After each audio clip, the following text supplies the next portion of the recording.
Hello and welcome to A Mind of Her Own. My guest today is Dr. Nikki Pensack, who's a clinical psychologist with a background in psychiatric oncology and aging and palliative care, and who now specializes in treating postpartum mental health conditions, anxiety, OCD, depression, sexual dysfunction, and symptoms and side effects associated with medical issues like cancer or chronic medical conditions. She currently serves on the expert review board of Parents Magazine and is the author of Rattled, How to Calm New Mom Anxiety with the Power of the Postpartum Brain, which is just terrific. So, Dr. Pensack, thank you for joining me today. Thanks for having me. I'm excited to be here. Your book, as I was saying ahead of time, like there's so many really interesting references about literally how a woman's brain changes with pregnancy and in the postpartum. I just want to go read all of these references, but your book is a beautiful consolidation of that research. I think the most profound phrase I heard in it was just saying, when a mother is born, and really thinking about motherhood as something that we kind of enter into, that we literally are born as something new. And I just wanted to start there, kind of your impetus to write this book and why to focus on the areas that you did. Yeah.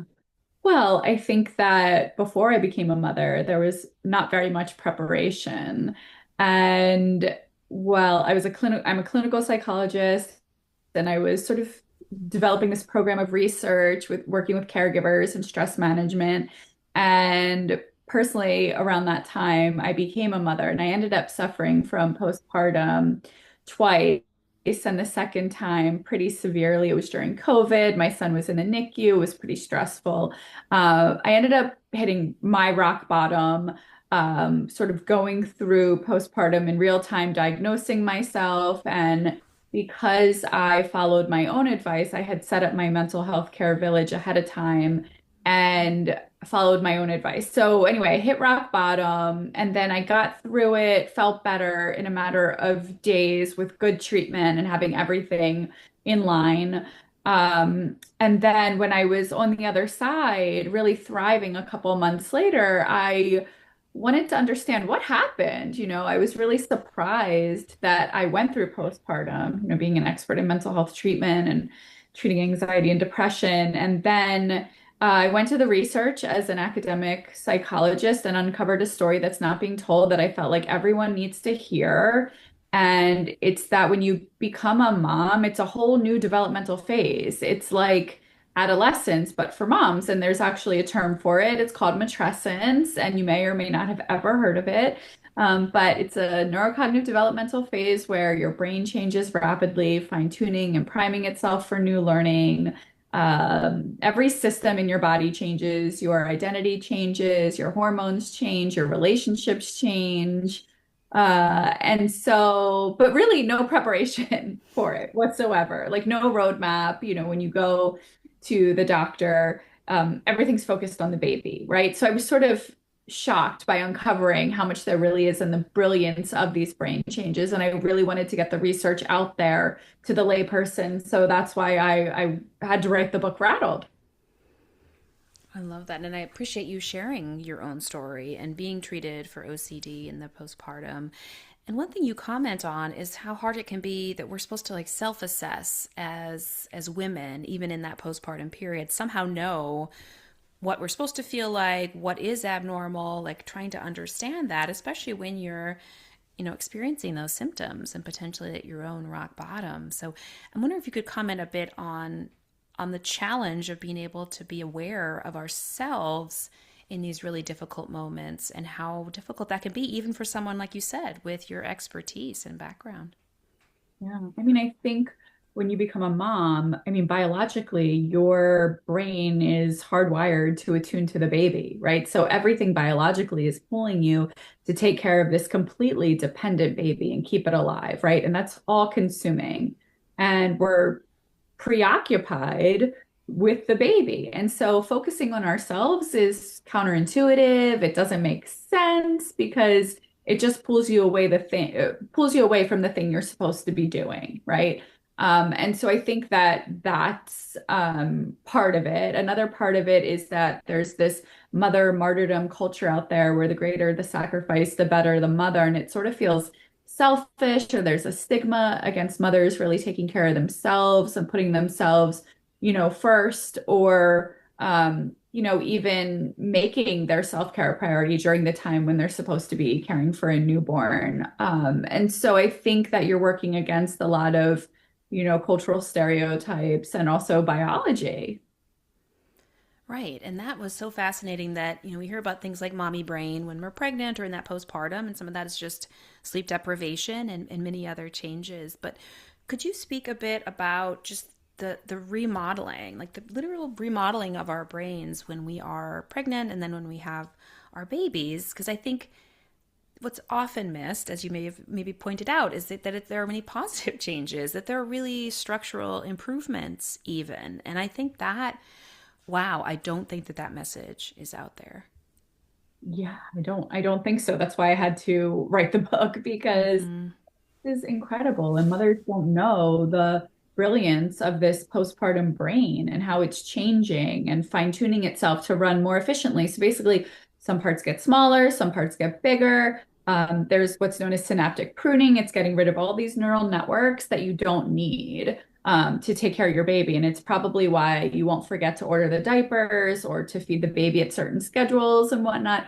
But you probably will lose track in an adult conversation because your brain is primed to really focus on caretaking and that neural network, those neural networks. So it's Mm-hmm. really, just this adaptation where your brain is overwhelmed with the incredible amount of new responsibilities for taking care of a baby 24/7 and the relentless problem solving and the rising to relentless challenges. And it's just developing at an incredible rate. And it's primed for new learning. So it's like a sponge. It's like learning all these things that have to do with the baby. So I was like, okay, if our brain is primed for new learning during this time, what if we teach mothers to learn about how to take care of themselves, adjust to the identity changes, the relationship changes, teach them stress management techniques that are practical and can be useful during this time when the self-care strategies we're used to doing, right, we don't necessarily have time for. And so that's what I tried to put in Rattled. Mm-hmm. Right, and the pruning that's sort of similar to some of the pruning that happens synaptically in puberty, and as kids are transitioning into young adults. That this is a similar, I mean, in different areas. Like you talked about the caregiver network, and I wonder if you could comment on that and how changes there really seem to be kind of the priority in these brain changes that mothers face. Yeah, I mean, there's a wonderful researcher in New York that basically is researching this caregiver network, and it lights up, right, whenever the mom is taking care of the baby. And this actually happens for dads too. So it's not just moms that experience brain changes and sort of this activation of this network. But so it's, moms have more of a bottom up benefit where these biological changes and these caregiver networks in the brain are developing, right? And then constantly being refined as the experience with the baby is occurring and as they're learning to take care of the baby and the baby is, responding or, being soothed or, being satisfied and whatnot. And so that's all related to the caregiver network in the brain. Yeah, that was really interesting. That men, maybe it's sort of a top down kind of learning process, kind of executive functioning, that sort of thing. Whereas for women, there's these really deep, kind of ancient core areas of the brain that are really fired up. And Mhm. certainly, I mean, in your experience, and for me, certainly anxiety became an issue for me after I had babies. Like, I don't recall being a very anxious teen or in my 20s. And I found that, this made sense to me and that there were these changes in the brain, almost a hypervigilance. And, we know some data about OCD. We can talk more about that in the postpartum, but that these changes maybe have been lasting for me as a mother. And I'm like, why do I now have these challenges with anxiety and worrying specifically about them most of the time now compared to earlier? It's like, oh, this, I have literally a different brain that's trying to cope with these changes, right? Yeah.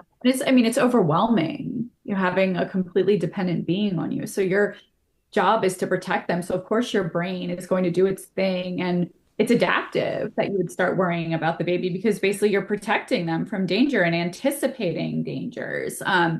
And but sometimes it can go too far, right? So we would expect some level of worry to increase. I mean, and an adjustment to that, right? But sometimes it can go too far, and that's when you get into more of the postpartum anxiety, clinical levels of postpartum OCD.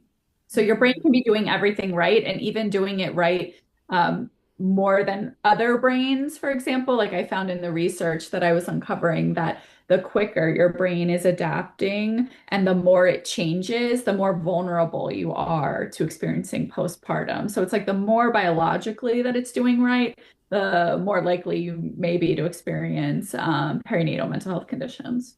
That's interesting. And I've written some about, because I thought it was really, really important, this idea of intrusive thoughts in the postpartum.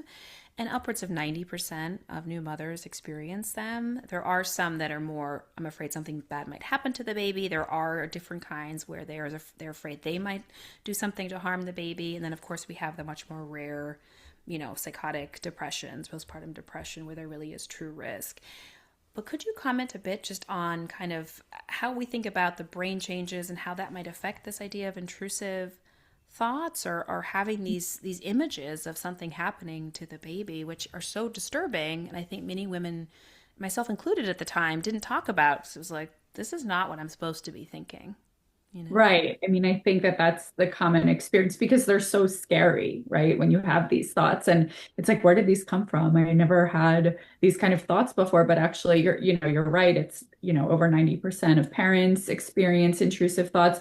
And the way I talk about it is that if the thoughts it's typical that they would come into your brain and then go out, sort of like Teflon, right? On a pan, like it slides right out. Thanks for coming. See you later. I can get on with my day. Now, when they become sticky and they're harder to let go of, and you become focused on them and they cause, prolonged period of distress or they interfere with functioning or your ability to, enjoy or tend to the baby, that's when you're getting into more of the intrusive thoughts that would, are more on the spectrum of the clinical level of anxiety.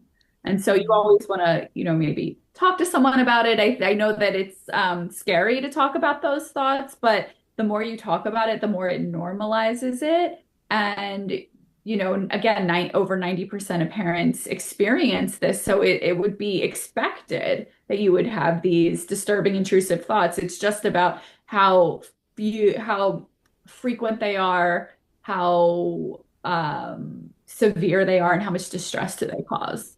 Mm-hmm. And my own writing has been about guilt, and my guilt equation or definition for guilt really is a difference between our expectations of ourselves in a particular role here in motherhood, new motherhood, minus our perceived reality. So what are we actually noticing that we're doing? How well do we believe we're meeting those expectations? Which you and I both know, we may perceive a very different reality than what's actually happening, right? Like, I'm getting everything wrong. Okay, let's talk about that as a distorted thought, because obviously that's not the case. And I'm wondering, when you think about these brain changes, that it can improve a woman's like emotional regulation, her ability to feel empathy, to mentalize, to sort of understand, the experience and really think about what someone else might be experiencing, even social cognition, noticing what's happening around us. If that, you think that contributes to maternal guilt, to mom guilt that can be not only in the postpartum, but let's be honest, lasting many, many years, years beyond it, right? I know, I know. So the way I think about it, is that again, your brain is adjusting to this new role and adapting to the increased responsibilities. And I think because it's so overwhelming and there's so much to do, anything that takes you away from the baby, I think brings on this sense of maternal guilt, right? Biologically speaking. And so I think you're working against that. But when I talk about guilt, I talk about, perhaps the thing you need to be doing the most is the thing you're feeling most guilty about. Because if we think about guilt, I look at it like on a clinical spectrum, right? How often are you experiencing maternal guilt? Is it distressing? And is it getting in the way of you doing things for yourself? Because if it's interfering with your ability to take care of yourself or do things or get time away from the baby or take a break, right, then it's probably working against you. And in that respect, it's like a downward spiral because the more you experience guilt, the worse your mood is going to be. Um, Mm. so when I talk about it, I give the example of, say, a mom who takes a break and goes out to dinner with her friends, right? A lot of moms will may feel guilty about that, about taking that time away. And maybe they're watching the baby monitor on their phone the whole time that they're out, right? And that means that they're not able to sort of participate in the conversation, or they're not getting the most amount of pleasure out of the interaction, and they're not getting the mood boosts of being social or engaging in a pleasurable meal and conversation and whatnot. The things that we would like to see you get from this break to really recharge you and refill your cup and get you back into, taking care of your baby, right? So I like to talk about, making the experience bigger, really leaning into it and really double downing on mom guilt. So put that baby monitor away and make the experience as pleasurable as possible so that you can feel even better. And that will in turn have an upward spiral and help improve your mood, right? Help you be more creative, help you problem solve more efficiently when you're dealing with your baby and have to figure out if the baby is fussy or colicky or hungry or tired or not feeling well, right? There's just so much to do. So you really do need to take those breaks and take care of yourself in a genuine way. And perhaps, really intuitively go against the mom guilt and lean into it. Right. And I think another place a lot of moms, new moms especially, feel guilty is when they're experiencing the ambivalence of being a new parent, and that how it can be really, really hard and not what you expected. And there might be parts of it that are all sorts of negative things, tiring, boring, scary. And so I think just understanding, I think that biology can almost be used against women and saying, well, this is what maternal instinct should feel like, or this is what the natural bonding should look like, or the natural ability to effortlessly breastfeed should look like. It's just, it really is endless. And so I love that in your book you kind of shift over to, like, I think at one point you ask, who holds the caregiver, like who takes care of these mothers, for example, and you have some really clear strategies. I wonder if we could talk through some of those. How do you prepare ahead of time, and how do you try and help the mother through, or the parents through, this major upset or change? Like through matrescence in Mm-hmm. general, like how would Mm-hmm. I advise to prepare? Yeah, so I came up with the three moves to matrescence, right? And so first you want to plan it, right? And so you want to prepare your mental health care team. The minute you pee on that stick and find out you're pregnant, establish care with a mental health provider or prescriber that specializes in perinatal mental health. And in this way, you can have a baseline assessment. They can really tell you what your unique risk factors are or are not for developing postpartum. I mean, we do have a maternal mental health crisis in the US where 1 in 5 women experience postpartum. So even if you don't have if you don't have risk factors, you are still essentially at risk.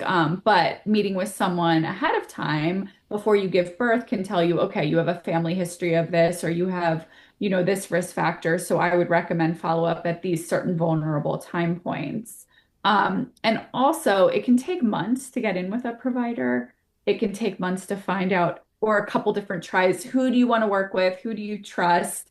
Who takes your insurance? All the things. And so you do not want to have to scramble last minute, after you give birth. You don't need one more thing to do. I would just have that in place so that if you need it, it's there. And maybe you don't, great. But if you do, it's there and it's already in place so that you can be treated very quickly and feel better and get back to, the benefits of matrescence, right? Because postpartum becomes this major roadblock that gets in the way of like this incredible developmental phase. And so we want it to go right. We want these incredible brain changes to be nurtured, this identity development, this brand new developmental phase. We want it all to be nurtured along the way. And so I think the first thing you can do, the first move is again to plan it.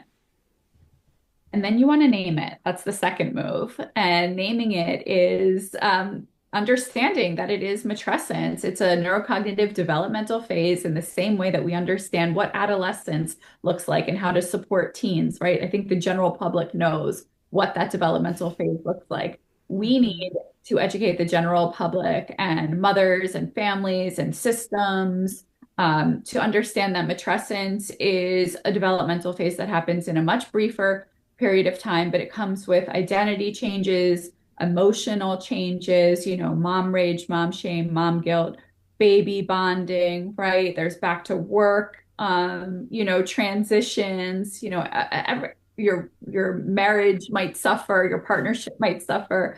There's just so much that happens during this phase. And I think if we do a better job of explaining what's going to happen, and we can help new parents manage their expectations, but also help them cope, right? And so I provide a lot of, science-backed strategies that are based on cognitive behavioral therapy, cognitive behavioral stress management techniques to really help with this developmental phase, right? And then the third move of matrescence is to really use it to your advantage, right? So once we get your mental health intact, that's sort of like Maslow's hierarchy, the first things first, right? We got to get that covered so we can get to the next levels. Then we help everyone understand what this developmental phase is and nurture the family and the mother through this, right? And help it go more smoothly. And then in this sort of highest level, I talk about thriving and post-traumatic growth and harnessing these brain changes to your advantage through self-directed neuroplasticity. And these are basically strategies that help take your brain further, rising to challenges in a way that can just make you better than ever. And so I outline that in a lot of various steps in the book. And so that's my three moves to matrescence in rattled roadmap. I love that. And I think coming up with that plan, that mental health plan, as you pointed out, that there can really be a bottleneck in finding providers who it's sort of like a needle in the haystack sometimes, that they are specialized in this area or have background in this area. And they're available to you or licensed where you live and take your insurance, right? That there are just all these different steps. I think certainly your book is a beautiful resource for new moms who just peed on the stick and found out and want to learn more. Do you think there are there other places that you direct patients to get some of that support if it's just they are really not able to connect with a caregiver or someone to kind of prioritize and set up pre-care? Yeah, absolutely. So Postpartum Support International is a great resource. They have free groups for support groups for, I say, everyone. They have like new mothers groups. They have, anxiety groups, depression groups for postpartum. They have groups for fathers because we know 1 in 10 fathers experience postpartum.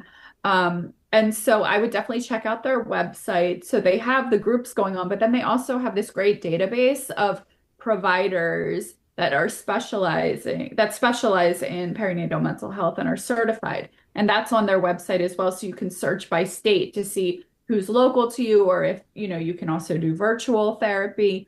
But they give a great list of providers and resources in that respect. Yeah. Oh, that's great. I certainly will refer people to that.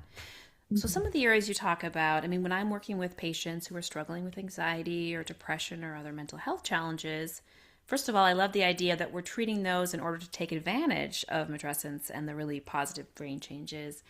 But one Mhm. of the things I'm always talking with them about that I really, really find I prioritize is sleep.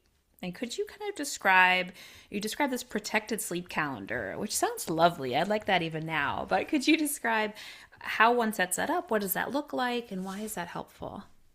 Well, we in the field know that sleep is so protective, right? And so it's nature's sort of antidepressant and mood stabilizer. But as we know, sleep is really disrupted in those early months and years of child rearing, right? And so what I counsel my patients on, what I talk about in the book is having that protected shift sharing sleep schedule where the mother prioritizes getting 4 to 5 hours in the early part of the evening. So maybe 7, 8 o'clock. They can go to bed and have that protected sleep time where another partner or caregiver or, hired help can come in and help take care of the baby during that time so that she can get sleep, right? And so that's basically what it is. And to plan to do this protected shift consistently, so it's the same chunk of time, for the first 3 months, and to mentally prepare for that first 3 months to be consistent. Now, if the mother's breastfeeding, what the other partner can do or caregiver can bring the baby to the mom. She can sort of sleep, twilight feed through that, but the other partner is responsible for, changing the diaper, burping, and getting the baby back to sleep. And then the mom can have that, 5 hour window of getting as much sleep as possible and then be on for the next shift. Hmm. And I've certainly recommended, having help overnight if that's even possible. Like you said, certainly shifts, but if you can have a night nurse or something, especially women who struggle with bipolar disorder, because that's so sensitive to some of these sleep disruptions. I think the breastfeeding question is always important too, because in some cases there are, necessary medications someone might need to take for their mental health or some of these sleep concerns. Like, how much does that come up when you're talking with patients about their decision to breastfeed, or maybe if they are struggling to actually to breastfeed, maybe there's a poor latch or it's harder than they expected. How much does that come up for you in the work you do? It comes up all the time. So, when I'm talking to mothers that are pregnant, I help them try to plan on being flexible and open as to how breastfeeding is going to go, because I don't think we talk about that enough. I went through so many challenges with breastfeeding that no one talked about. I just thought it was going to be natural, right? That it was just Mm-hmm. going to happen automatically. And when it didn't, I felt like, oh my gosh, something's wrong with me. But then, as started reading more and working with patients and just understanding that no, like these challenges come up all the time and no one's talking about it.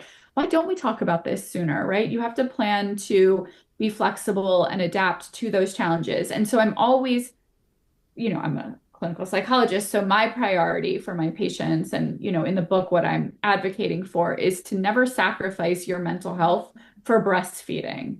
Okay. So we want mental health to be intact. That's going to be the most important factor in taking care of your baby, right? If you don't have that, then the breastfeeding is not really going to matter in that respect, right? So yeah, so I like to plan, I like to help my patients think about flexible plans for that. And how to, have backup formula or, pumping is an option, anticipating some of the challenges that might come up and, counseling them along the way in terms of, how long do you want to suffer like this? Most medications are very safe if you are already on medication for mood or anxiety. I mean, check with your prescriber. But, I think a lot of mothers come in and they're scared about taking medications because they think, oh no, I want to breastfeed. And or they want to stop their medications that have been keeping them stable for a very long time because they're going to breastfeed or plan on breastfeeding, but most are safe, and we have a lot of data about that. So definitely talk to your prescriber about that if you're struggling with that decision. So yeah, I talk about that a lot as well. And I find that that is a place of real suffering when women are going back to work and they're trying to decide, or they're trying to pump at work. And, let's be honest, we have not caught up as a society to working women who need to pump in the office or in the clinic or wherever it might be. And so that comes up a lot in my practice as well, of really suffering because there's a sense that I must do this. Anything that could potentially be a little bit better for the baby in their mind. And like you said, fed is best, but this can be really creating a lot of guilt about how much you're pumping, struggling to do so, how much stress that creates. So much stress. I mean, I wrote about it in the book because with my first child, I was commuting like 50 minutes. And I remember when I was going back to work, I would have to bring the breast pump and all the parts with me. And I remember getting to work, on time. It was like, okay, I can do this, right? And then a couple hours in, I'm like, okay, it's time for me to pump. So I start opening my bag, and one part was missing. Okay. And I was just so upset because I was like, I really like tried to prepare and do everything. And it's not like I could go home really quickly and get the part, right? But I must have missed in grabbing everything one small part. And I was like, I couldn't pump that day. And it was fine. It ended up being okay. But I remember like having to leave work a little early, but really struggling with that because I was like, oh my gosh, how hard is this? It's so hard. And the pumps, I just think they have a long way to go to be Yeah. actually very user friendly. Mhm. You talk, I like the chapter I thought was really important too was the prep your marriage chapter or prep your relationship. Obviously, any sort of co-parenting. What are some key features or key things that we can do as we're preparing to have a baby to prep our relationship?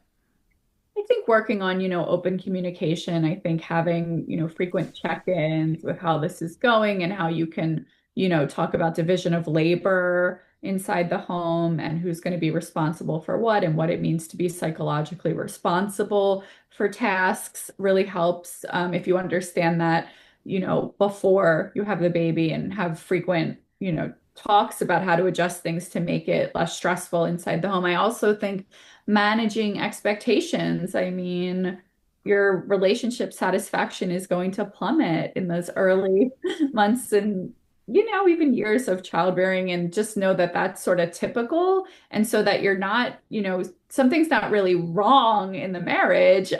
It's just that this is the really hard phase. It's such a big stressor on relationships, and to sort of normalize that so that you're not questioning that, but you are coming together as a team to sort of get through it and how to not make it worse, and how to even, make it even a little better during this time. Right, that you've had these discussions ahead of time and trying to balance it. Like you said, some of the sleep calendar, protected sleep time that you're describing, some of these kinds of situations. I Mhm. think it can be really hard when couples do have different opinions about, say, one of them being in treatment, maybe taking a medication or choosing to stop breastfeeding or how their sleep training, so to speak. And I'm wondering if you, I don't know that you work with any couples, but how you help when there is kind of conflict or difference of opinions about what the plan should look like or what the sort of even mental health plan should look like. Yeah, I mean, I'm certainly listening for all of that early on. And especially when a mom is pregnant and like they haven't had the baby yet, I'm listening for some of those themes, right? And how I can bring the partner in and have these sort of proactive conversations about it to help, have it not be an issue later, or to have more flexibility, right, in what's going to happen. And also to think about, how much should my partner weigh in about, my own mental health treatment and choices and whatnot, and how to have those conversations and about breastfeeding, because some partners have preferences for what, whether they want the mom to breastfeed or not. And so having those conversations up front, but really also educating on like what's going to be in the service of the mom's mental health and the mental health of the family, honestly, because postpartum is really a family disease. Yeah. Mm-hmm. Absolutely. Well, I love the way you described, I mean, matrescence and just this process is kind of an upward spiral, that there are going to be some setbacks, that sort of the arc is toward progress. Could you just describe that a little bit and kind of how you would summarize again these positive brain changes that can happen in parents? Yeah, I mean, your brain is working hard to fine-tune itself and improve on itself, and these neural networks are being formed and expanded upon. And I think the more you rise to every challenge, the more you figure something out, right? That's developing your brain even further. And so removing some of the roadblocks of, postpartum mental health issues, and then understanding also how to cope with certain difficult emotions in matrescence can help you take advantage of these brain changes and get you even further. Like I felt better than ever after going through postpartum and coming out on the other side. And I was really like, what happened? And I realized that I was having this sort of post-traumatic growth, because I do talk about motherhood being a normative trauma, and how even if you don't have a birth trauma, which is common, even if you don't have, a perinatal mental health condition, which is also common, even if you just have sort of a uneventful delivery and postpartum experience, it's an opportunity for development and to take your brain even further. And so the way you would do that is by leaning into these challenges. I talk about the broaden and build theory and doing a lot of positive emotional experiences, um, increasing pleasure. I mean, this is all helping your brain expand and develop even further and taking on new challenges, and how this is the time to, challenge your, not, I mean, you're going to be faced with so many challenges, but just know that as you're responding to them, your brain is developing even further and further. And so it's like, I just think the postpartum brain is brilliant, and we want to nurture that process versus hinder it. Beautifully stated. I love that. So the postpartum brain is absolutely brilliant, is changing, is growing, is facing challenges, but that in itself is helping it grow and broaden and expand. And again, I just want everyone to know your book, Rattled, which I think was just beautiful, How to Calm New Mom Anxiety with the Power of the Postpartum Brain. So, Dr. Pensack, thank you so much for joining me today. This has been such a pleasure. Thanks for having me. And so the hardcover is available. It's also available as an audiobook and on Kindle. But actually, the paperback, and this is the new cover. We Ooh, I revamped love the cover. that. Yeah, I'm really excited Awesome. about this cover. And so this is the paperback that's going to be out April 14th. It's at a lower price point, and I'm really excited to bring this out into the world. And then if you are on social media, follow me at Dr. Nikki Pensack, and reach out to me if you read Rattled. Please leave a review. That always helps authors, get this. And I always love hearing feedback about the book. So thank you so much for having me. I'm so excited, to be here and to have this wonderful conversation about matrescence and Rattled. Awesome. Well, thank you. And listeners, just to remind you, we're both healthcare professionals, but we're not your healthcare professionals. So if you do have questions or concerns, please reach out to your providers. My book, Guilt Free, is also out. It's still in hardcover, so you can certainly check that out as well. But thank you again, and have a great day. Thank you.